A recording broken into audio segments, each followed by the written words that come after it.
माझी मालकीण रोज दरवाजा उघडा ठेवून झोपायची. एका रात्री मी काही कामासाठी त्यांच्या रूममध्ये गेलो होतो.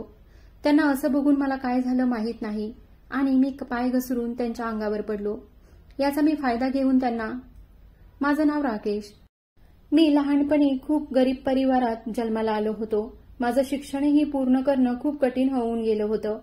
त्यामुळे मी न शिकता शहरामध्ये निघून गेलो. मी 17 वर्षांचा असताना आमचं गाव सोडलं आणि नोकरीसाठी शहरात गेलो. कारण माझी घराची परिस्थिती ही खूप हालाकीची होती. मला काहीही करून नोकरी शोधायची होती. त्यामुळे मी शहरात आलो आणि ठिकठिकाणी जाऊन नोकरी शोधू लागलो. खूप वर्ष तर मी एका हॉटेलमध्ये काम केलं, पण तिथून येणाऱ्या पगारामध्ये माझं घर चालत नव्हतं. तरीही तिथला मालक चांगला असल्यामुळे मी तिथे नोकरी करत होतो. त्यानंतर ते हॉटेलही बंद पडलं. मग मला एका मोठ्या आलिशान बंगल्यामध्ये नोकरी मिळाली. मी जिथे नोकरी करत होतो तिथे एक पती पत्नी राहत होते. त्यांना अजून मूल बाळ नव्हतं. त्यांच्या लग्नाला 9 वर्ष झाली होती आणि या बंगल्यामध्ये मला माझ्या आधीच्या हॉटेलच्या मालकानेच लावलं होतं. त्याचं हॉटेलही काही कारणास्तव बंद पडलं होतं. त्याला माहीत होतं की मी त्याच्या हॉटेलवर काम करत होतो आणि अचानक असं ते हॉटेल बंद पडल्यामुळे मला नोकरी शोधणंही खूप अवघड जात होतं. म्हणून त्याने मला या बंगल्यामध्ये नोकरी लावून दिली होती. आता मी जिथे काम करत होतो तो मालक ही पहिल्या मालकासारखाच खूप चांगला होता. हा मालक पहिल्या मालकापेक्षा जास्त पैसेही देत होता. मी आमच्या गावाकडे आता पहिल्यापेक्षा जास्त पैसे पाठवू लागलो होतो. मालकाचं वागणं हे चांगलं होतं आणि मालकीणही ठीकठाक होती. रात्रीच्या वेळी मात्र मालकीणबाई या जोरजोरात घोरत असायच्या. मी त्यांच्यासाठी खूप विश्वासू नोकर होतो. सारे कामही व्यवस्थित करत होतो. एकदा मी मालक आणि मालकीणबाईंच्या रूममध्ये साफसफाई करण्यासाठी गेलो होतो. तेव्हा त्यांचे लग्नाचे फोटोज मात्र मी खूप आश्चर्याने बघत होतो. कारण मालकीणबाईंकडे बघून असं वाटतही नव्हतं की त्या 8 वर्षांपूर्वी एवढ्या सुंदर आणि नाजूक दिसत असाव्यात. त्यांची सुंदरता बघून मी तर हैराण झालो होतो. मी एक माणूस असल्यामुळे आपल्या आजूबाजूला खूप साऱ्या सुंदर महिला आणि मुलींना बघत आलो होतो. याआधीही खूप साऱ्या अशा महिला बघितल्या होत्या. मी आता मोठा झालो होतो आणि माझं लग्नाचं वय झालं असल्यामुळे माझ्या मनातही आता लग्नासाठी इच्छा निर्माण झाली होती. पण एवढ्या लवकर माझं लग्न होणं शक्य नव्हतं. कारण आता कुठे माझी परिस्थिती सुधारली होती आणि लग्न झाल्यानंतर परिस्थिती सुधारणं ही खूप मोठं अवघड जाणार होतं हे मला माहीत होतं आणि म्हणून पोटापुरते पैसे मी कमवत होतो. आता मात्र मालकीणबाईंना बघून मला असं वाटत होतं की माझीही बायको मालकीणबाई सारखी सुंदर आणि नाजूक असावी. माझे वडीलही खूप मजबूर होते. त्यामुळेच घराचा खर्च उचलण्यासाठी मी गावावरून शहराकडे आलो होतो. मी माझ्या आईवडिलांचा एकुलता एक मुलगा होतो. मला माझ्या आईवडिलांच्या गरिबीची जाणीव होती. त्यामुळेच मी त्यांच्यापासून कामासाठी दूर राहत होतो. कोणाला वाटतं की आपण आपल्या वयात आईवडिलांपासून दूर राहावं आणि शहरात जाण्यासाठीही मी खूप धावपळ करत होतो. शहरात जाण्यासाठी मी खूप कठीण प्रसंगातून आलो होतो. इथेही मालकीणबाईंच्या घरात मला दिवस रात्र काम करावं लागत असे. कारण याच कामासाठी मालक मला डबल पैसे देत होते. त्यांनी तसा मला शब्द दिला होता. मी रोज माझ्या आईवडिलांशी फोनवर बोलायचो. त्यांना जेव्हा समजलं की इथे मी डबल काम केल्याने मला डबल पैसा मिळतो हे ऐकून माझे आईवडील खूप खुश झाले.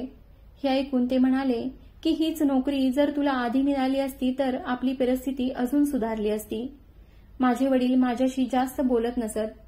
कारण की त्यांना कुठेतरी असं वाटायचं की मी माझ्या मुलाला खूप लहान वयात नोकरीसाठी शहरी पाठवून दिलं आहे आणि माझं हे काम करण्याचं वयही नाही. मला माझे वडील म्हणायचे की बाळा, मी जर आज धड दाखवत असतो तर तुझं बालपण असं मी खराब जाऊ दिलं नसतं. माझी फक्त मजबुरी आहे, मला माफ कर. तू जर दिवस रात्र काम केलं तरच माझा उपचार आणि घराचा खर्च चालेल. तू इकडची अजिबात काळजी करू नको. तू तुझ्या तब्येतीचा सांभाळ कर. पैसे मिळत आहेत म्हणून कसंही काम करण्यापेक्षा ते काम एकाग्र होऊन कर. त्यांना कायमच माझ्या बाबतीत वाईट वाटत असे.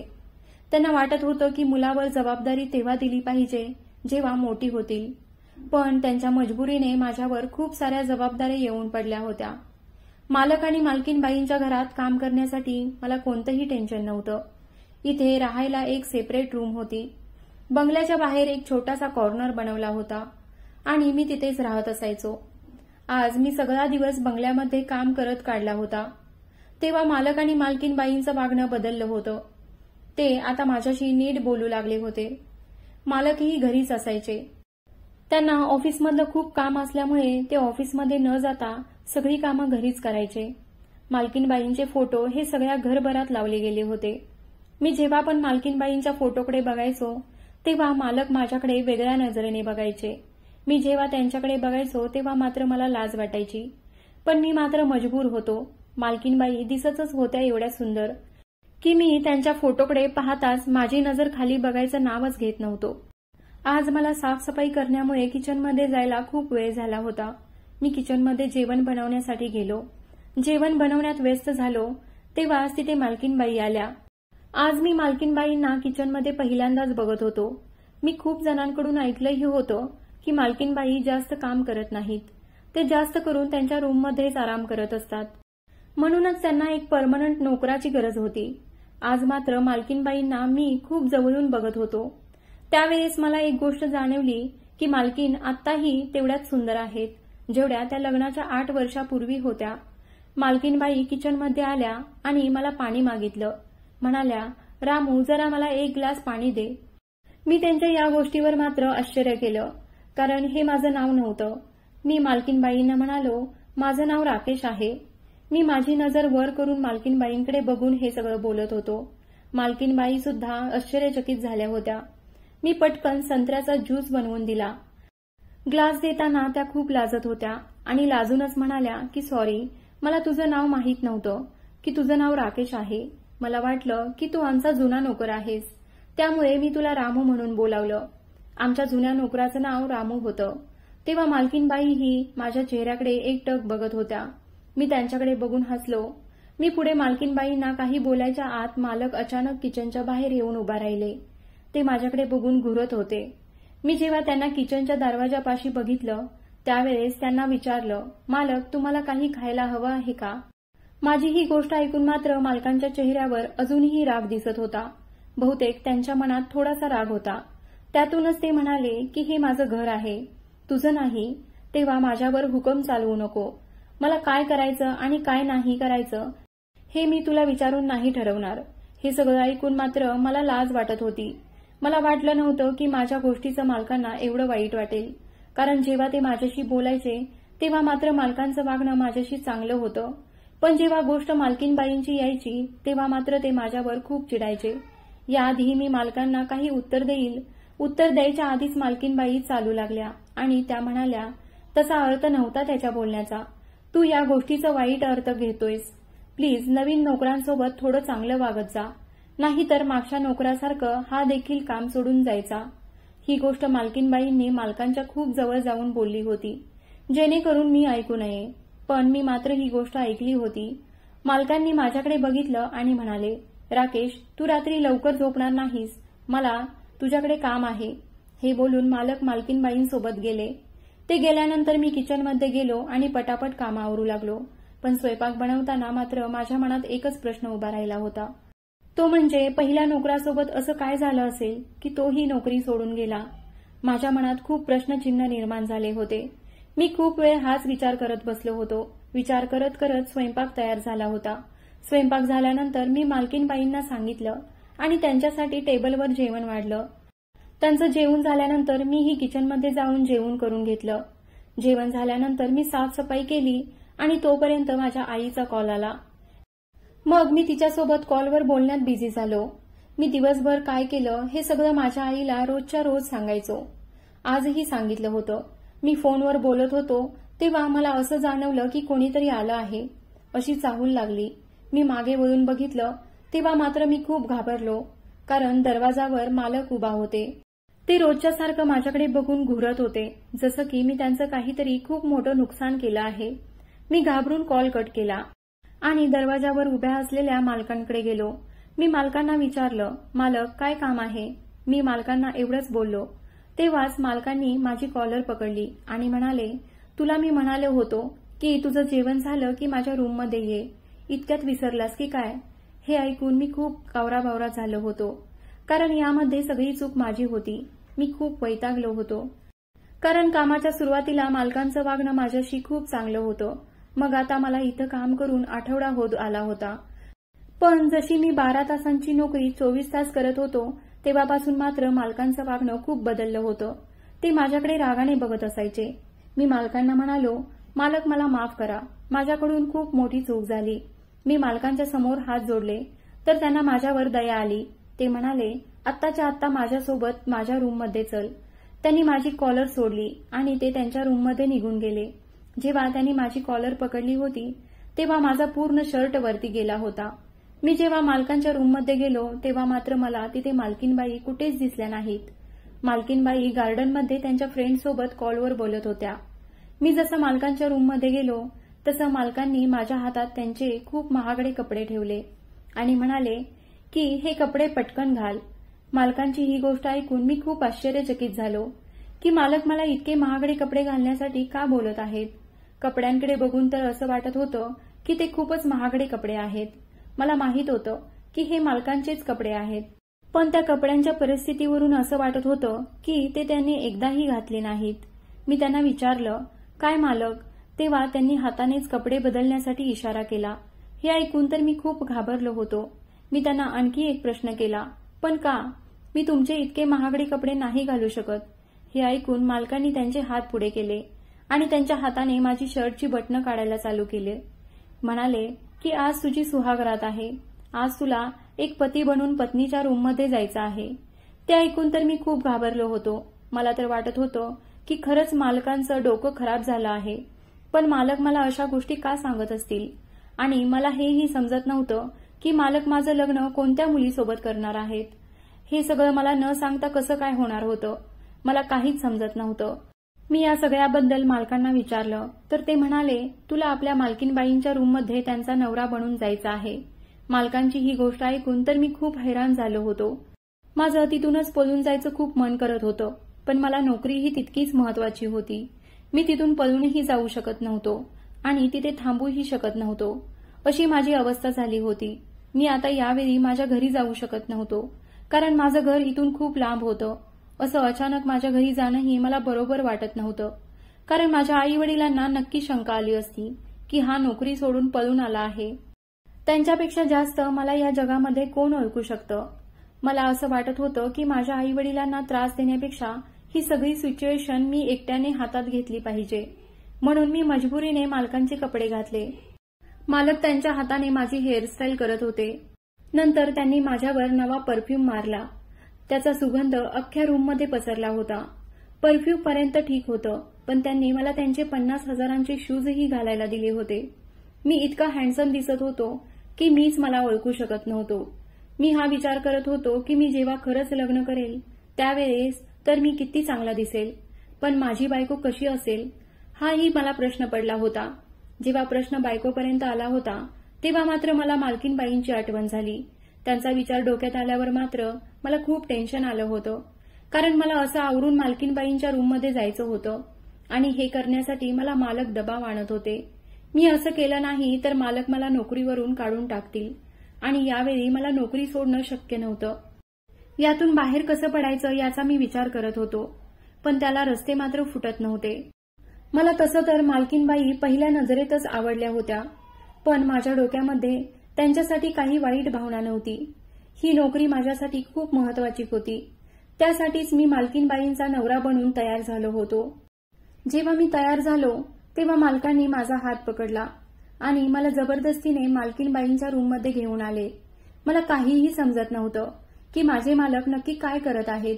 मी त्यांना आता या परिस्थितीमध्ये काही प्रश्न केला असता तर ते नक्कीच माझ्यावर खूप चिडले असते. त्यांनी मला गप्प राहायला सांगितलं होतं. ते मला मालकीनबाईंच्या रूमजवळ घेऊन आले, पण मालकीनबाई त्यांच्या फ्रेंडसोबत कॉलवर बोलून दुसऱ्या रूममध्ये जाऊन नुकत्याच पडल्या होत्या, कारण मालकांसोबत तयार होताना मला 1 तास गेला होता. मालक माझ्याकडे बघत म्हणत होते की ही तुझ्या बायकोची रूम आहे आणि तुझी बायको झोपलेली आहे.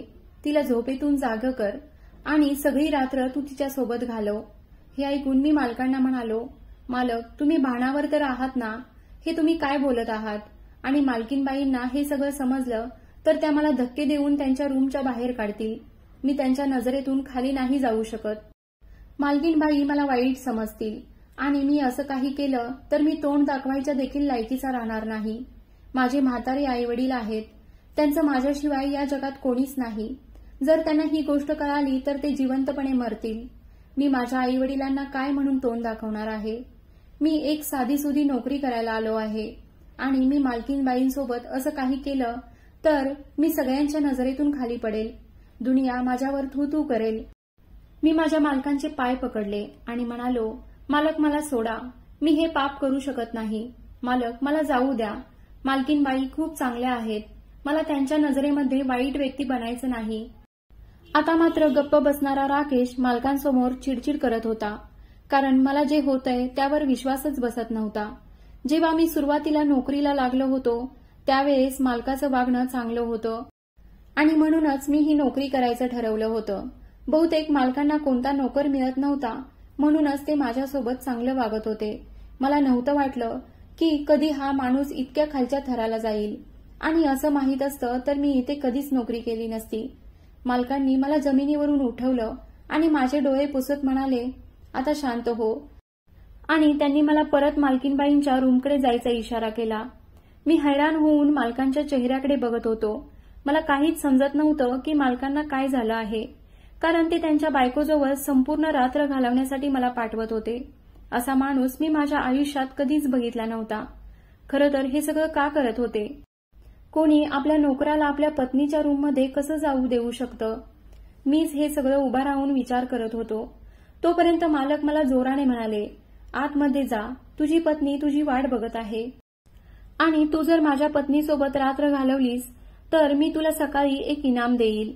मालकांना चांगलंच माहीत होतं की मी गरीब माणूस आहे, त्यामुळे ते मला पैशांचं लालच देत होते की मी लालचमध्ये येऊन त्यांच्या पत्नीचा पती व्हायला तयार होईल. पण मला पैशांची लालच मुळीच नव्हती. म्हणूनच मी मालकांना म्हणालो की मला पैशांची लालच देऊ नका. मला एका बाईची इज्जत खूप महत्वाची आहे. जसं तुम्ही मला समजत आहात तसं मी अजिबात नाही. मी महिलांची खूप इज्जत करतो. कधी कुठल्या बाईकडे नजर वर करूनही पाहिलं नाही मी. हे सगळं ऐकून मालकाला माझा खूप राग आला आणि माझ्या कानामध्ये म्हणाले की तुला धक्के मारून बाहेर काढेल जर तू रूममध्ये गेला नाहीस तर. असं म्हणत त्याने रूमचा दरवाजा उघडला आणि मला धक्का देत आतमध्ये ढकलून दिलं. त्यांनी ढकलून दिल्यामुळे मी मालकीनबाईंच्या वर जाऊन पडलो. त्या मात्र बेडवर घोरत पडल्या होत्या. मालकांनी मला इतक्या जोरात धक्का दिला की मी स्वतःला सांभाळू शकलो नाही, कारण मालक खूप ताकदवार होते. मी कसाबसा सावरत दरवाजाकडे गेलो, पण मालकांनी बाहेरून दरवाजा बंद केला होता. हे बघून मी खूप हैराण झालो होतो आणि मी दरवाजा जोरजोरात आपटू लागलो, पण दरवाजा मात्र उघडला नाही.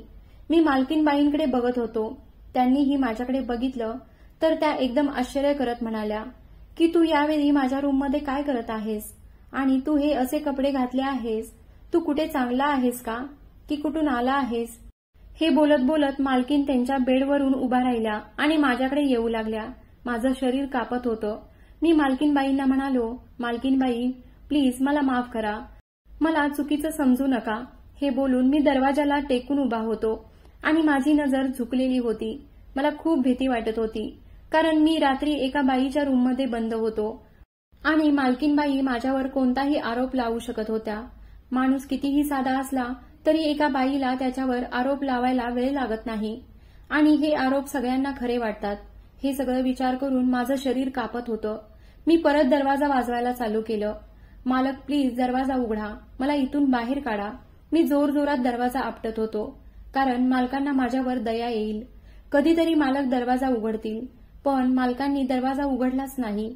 दरवाजा वाजवून वाजवून आता मात्र मी थकलो होतो आणि माझे हातही दुखू लागले होते. मालकीनबाई तर गप्प होऊन एका कोपऱ्यात उभ्या राहिल्या होत्या.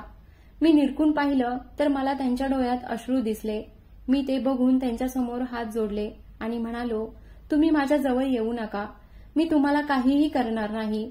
मला मालकांनी जबरदस्तीने तुमच्या रूममध्ये पाठवलं आहे. मला इथे यायचं नव्हतं. आता तर माझ्याही डोळ्यातून पाणी थांबत नव्हतं, कारण मला वाटत होतं की मालकीनबाईंनी मला वाईट समजलं आहे. मी माझ्या हातांनी माझ्या चेहऱ्याला लपवत होतो. मला रूममधून बाहेर जायचं होतं, म्हणून मी मालकीनबाईंना म्हणालो की तुम्ही मला या रूमच्या बाहेर काढा. मी माझ्या मर्जीने आत आलो नाही, तर मला कोणीतरी बळजबरीने इथे पाठवलं आहे. मालकीनबाई म्हणाल्या, मला माहीत आहे की तू या प्रकारचा माणूस नाहीस. त्यावर मी म्हणालो, माझ्यावर वाईट आरोप अजिबात लावू नका. त्या माझ्याजवळ आल्या आणि मला आधार देत म्हणाल्या की घाबरू नकोस. मालकीनबाई माझ्याजवळ येत होत्या, पण मला समजत नव्हतं की मी काय करू. मला ही भीती वाटत होती. मालकीनबाई मला हात लावायचा प्रयत्न करत होत्या. मी त्यांचा हात धरला आणि त्यांना थांबवलं आणि त्यांना म्हणालो, मालकीनबाई प्लीज तुम्ही मला वाईट समजू नका. हे ऐकून मालकीनबाईंनी त्यांचा हात थांबवला आणि त्या म्हणाल्या की मी फक्त तुला आधार देण्यासाठी तुझ्याजवळ येत आहे. मला माहीत आहे की तुझे मालक आता सकाळी दरवाजा उघडतील, त्यामुळे तुलाच ही आता परिस्थिती सांभाळावी लागेल. मालकीनबाईंचं बोलणं ऐकून मी माझ्या डोळ्यातील अश्रू पुसले. मी मालकीनबाईंना म्हणालो की माझ्या तब्येतीची तुम्ही काळजी करू नका. तुम्ही फक्त मालकांना सांगा की दरवाजा उघडायला. मी माझं सामान पॅक करून इथून कायमचा जाईन आणि परत कधीच नोकरीवर येणार नाही. मी एक गरीब माणूस आहे आणि कुठल्याही संकटात मला सापडायचं नाही. मला माझ्या आईवडिलांना कोणत्याही संकटात टाकायचं नाही. हे ऐकून मालकीनबाई म्हणाल्या, ते सकाळ व्हायच्या आधी दरवाजा उघडणार नाहीत. ते मला माहीत आहे. मी माझ्या नवऱ्याला चांगलंच ओळखते. हे बोलून मालकीनबाई त्यांच्या सोफ्याच्या दिशेने निघाल्या. मी त्यांना म्हणालो की तुम्ही हे सगळं का करत आहात? मी हे कपडे तुमच्यासाठी घालून आलेलो नाही, तर मालकांनी माझ्यासोबत जबरदस्ती केली आहे. जबरदस्तीने मला कपडे घालायला दिले आहेत. माझ्या चेहऱ्यावर घाम आला होता. मालकीनबाईंनी माझ्याकडे बघितलं आणि म्हणाल्या, मला हे सगळं माहीत आहे, पण तू अख्खी रात्र बसून थकशील, त्यामुळे तू बेडवर बस. मी सोफ्यावर बसते. मालकीनबाईंचं बोलणं मला जराही पटत नव्हतं. त्या सोफ्यावर डोळे झाकून झोपल्या होत्या. पण मला एक समजत नव्हतं की त्या हे सगळं काय करत आहेत. बहुतेक त्यांनी त्यांचे डोळे मजबुरीने बंद केले असावेत. मालकीन आता झोपी गेल्या होत्या, पण मी मात्र अजूनही जमिनीवरच बसलो होतो. मला मालकीनबाईंनी खरी गोष्ट काय होती हे सांगितलं नव्हतं. मी विचार करत होतो की कोणत्याही बाईच्या रूममध्ये अचानक कोणता माणूस आला तर ती घाबरून जाते, पण मालकीनबाईंच्या चेहऱ्यावर मला कोणत्याही प्रकारची भीती जाणवली नव्हती. मालकीनबाई गाढ झोपल्या होत्या आणि त्यांनी पूर्ण बेड माझ्यासाठी ठेवला होता. पण मी मात्र सगळी रात्र जमिनीवर बसून विचार करण्यात घालवली होती. अशा रीतीने मी सगळी रात्र जागून काढली. सकाळ झाली. मी डोळे झाकून बसलो होतो. जसं मला दरवाजा उघडण्याचा आवाज आला तसं मी दरवाजाच्या दिशेने गेलो, पण दरवाजा उघडून बाहेर जायच्या आधीच मालक आतमध्ये आले होते आणि माझ्याकडे बघू लागले होते. मी थरथर कापू लागलो होतो. ते माझ्याकडे तिरक्या नजरेने बघून मालकीनबाईंच्या दिशेने गेले आणि त्यांना झोपेतून उठवलं. त्यांना म्हणाले, स्मृती उठ आता, खूप वेळ झाला आहे. हे ऐकून मालकीनबाई जाग्या झाल्या. तेव्हाच मालकाने मालकीनबाईंचा हात पकडला आणि त्यांना बाजूला घेऊन गेले. मला माहीत नव्हतं की त्या दोघांमध्ये काय बोलणं होणार होतं. ते बहुतेक माझ्याबद्दलच काहीतरी बोलत होते आणि मालक जे काही सांगत होते ते ऐकून मालकीनबाईंच्या चेहऱ्यावरचे रंगच उडाले होते. हे बघून मी खूप घाबरलो होतो. मी बाहेर जाणारच होतो तेव्हा मालकांनी मला थांबण्याचा इशारा केला आणि म्हणाले की तू हे नवीन कपडे काढ, मला काहीतरी चेक करायचं आहे. त्यानंतर मला म्हणाले, तू पटकन जाऊन मालकीनबाईंसाठी नाश्ता बनवून आण. हे ऐकून मी लगेच कपडे चेंज करण्यासाठी गेलो. कपडे चेंज करून मी लगेच नाश्ता बनवला आणि मी माझ्या रूममध्ये येऊन थोडंसं विश्रांती घेण्यासाठी म्हणून पडलो. तेव्हा मी विचार केला की मी आता इथून कायमसाठी निघून जाणार. मी रात्रभर जागा असल्यामुळे मला खूप झोप येत होती. मी पटकन किचनमध्ये आलो. मी ठरवलं होतं की मी आज संध्याकाळपर्यंत माझ्या गावी जाणार. मी टेबलवर नाश्ता देत होतो. मालक मात्र माझ्याकडे टक लावून बघत होते. मी त्यांना नाश्ता देऊन किचनमध्ये शांत उभा होतो आणि मालकांशी बोलण्यासाठी संधी शोधत होतो. संधी मिळताच मी मालकांना म्हणालो की मी आज संध्याकाळी गावाकडे निघालो आहे. माझी ही गोष्ट ऐकून ते सुद्धा हैराण झाले होते. ते म्हणाले की तुझ्या नोकरीच्या पहिल्या दिवशीच मी तुला स्वखुशीने 30,000 रुपये दिले होते. ते तू आत्ता परत कर आणि रात्री काय आत्ताच जाऊ शकतोस. मालकांचं हे बोलणं ऐकून मात्र माझी हालत बिघडली होती. मालक म्हणाले, आज रात्री परत तुला तुझ्या मालकीनबाईंच्या रूममध्ये जायचं आहे. तेव्हा मी म्हणालो की तुम्हाला हे सगळं माझ्याकडून का करायचं आहे. मालक म्हणाले, हे काम तर तुलाच करावं लागेल. म्हणजे आजही मालक माझ्याकडून तेच काम करून घेणार होते. मी गुपचूप त्यांच्या सगळ्या गोष्टी ऐकत होतो. मी मालकांच्या पुढे हात जोडले आणि म्हणालो, मालक मला माफ करा, मी मालकीनबाईंसोबत हे सगळं नाही करू शकत. मालक मला म्हणाले की मी जसं सांगतो आहे तसंच कर, नाहीतर आत्ताच पैशांचा बंदोबस्त करून तू तुझ्या गावी निघून जा. रात्र झाली होती. मालकांनी परत त्यांचे कपडे मला दिले आणि म्हणाले की तुझ्या मालकीनबाईंना हे कपडे खूप आवडतात, त्यांना मी या कपड्यांमध्ये खूप आवडतो, तर आज रात्री तुला ती ह्या कपड्यात बघेल तेव्हा तर ती खूप खुश होईल आणि तू तुझं काम करून घे. मी मालकांचं हे बोलणं ऐकून गुपचूप कपडे चेंज करण्यासाठी गेलो. मी कपडे बदलले आणि बाथरूमच्या बाहेर आलो. मालक मला बघून खूप खुश झाले होते. त्यांनी नेहमीप्रमाणेच मला परफ्यूम मारला आणि मला परत मालकीनबाईंच्या रूममध्ये जाण्यासाठी सांगितलं. मी मालकीनबाईंच्या दुसऱ्या रूममध्ये आलो होतो आणि माझा उतरलेला चेहरा घेऊन त्यांच्या रूममध्ये गेलो. आज मालकीनबाई जाग्या होत्या काय माहीत, पण आज माझ्यामध्ये हिंमत नव्हती. मी एकदम गुपचूप बसून होतो. येताना मला मालकाने सांगितलं होतं की काल तू शुद्धीमध्ये होतास, पण आज तू शुद्धीमध्ये नसणार आहेस, कारण जो परफ्यूम तुला मारला आहे तो कालचा परफ्यूम नाही, तो खूप तेज परफ्यूम आहे, ज्याच्या वासाने माणसाला नशा होते. आज मी बघतोच की माझी पत्नी किती इज्जतदार आणि संस्कारी बाई आहे ते. मी त्यांच्या रूममध्ये आलो होतो. मालकीनबाई मला आज एकटक बघत होत्या. अशा प्रकारे सगळी रात्र गेली. मालकीनबाई माझ्याकडे बघत सोफ्यावर जाऊन बसल्या आणि मलाही कधी झोप लागली हे माझं मलाच कळलं नाही. सकाळी माझे डोळे उघडले तेव्हा मी बघितलं की मालकीनबाई अजूनही सोफ्यावरच झोपल्या होत्या. पण जेव्हा मला बेडवरती बघितलं तेव्हा मात्र मी हैराण झालो होतो. मी उठून दरवाजाच्या दिशेने गेलो आणि दरवाजा उघडण्याचा प्रयत्न केला, पण दरवाजा काही उघडला नाही. सकाळ झाली होती. मी आता शुद्धीवर आलो होतो. मी खूप जोरात जोराने दरवाजा वाजवत होतो. मालकीनबाई दरवाजाच्या आवाजाने उठून बसल्या होत्या. तेव्हाच मालकाने दरवाजा उघडला. मी पटकन बाहेर निघून गेलो आणि मालक माझ्यावर हसू लागले. आजही मी मालकीनबाईंची इज्जत जपण्यात यशस्वी झालो होतो. मी जाऊन कपडे चेंज केले आणि पटकन किचनमध्ये आलो. किचनमध्ये येऊन मी नाश्ता बनवला. मी ठरवलं होतं की जेव्हा मालक त्यांच्या रूममध्ये जातील तेव्हा मी मालकीनबाईंच्या रूममध्ये जाऊन त्यांना या गोष्टीबद्दल विचारणार होतो. त्यांना सांगणार होतो की मला ही नोकरी करायची नाही, मला इथून जाऊ द्या, मला कोणत्याही संकटात फसायचं नाही. तेव्हाच मला मालकांच्या रूममधून जोरजोरात ओरडल्याचा आवाज येऊ लागला. मालकीनबाई आणि मालक जोरजोरात भांडण करत होते. मी मालकांच्या रूमकडे गेलो. मी मालक आणि मालकीनबाईंना भांडण करताना बघितलं. मी त्या दोघांच्या गोष्टी ऐकत होतो. मालकीनबाई मालकांना म्हणत होत्या की तुम्ही प्रत्येक नोकरासोबत असंच केलं आहे. हे चांगलं होतं की कोणत्याच नोकराने माझ्यासोबत काही वाईट केलं नाही, नाहीतर मी भरपूर वेळेस माझी इज्जत घालवून बसले असते. प्रत्येक नोकर तुझा असं वागणं बघून काम सोडून पळून जातो. मालकीनबाईंनी मालकाला एका ग्लासमध्ये पाणी दिलं आणि त्यांना म्हणाल्या की हे औषध खा. मालकांनी ते औषध खायला नकार दिला. मालकीनबाईंनी त्यांना जबरदस्ती करून ते औषध खाऊ घातलं. मालकांना चक्कर येऊ लागली. मग त्यांनी मालकांना बेडवर झोपवलं. तेव्हा त्यांची नजर माझ्यावर पडली. त्यावर त्या म्हणाल्या की राकेश, मी तुझीच वाट बघत होते. मला तुला एक गोष्ट सांगायची आहे.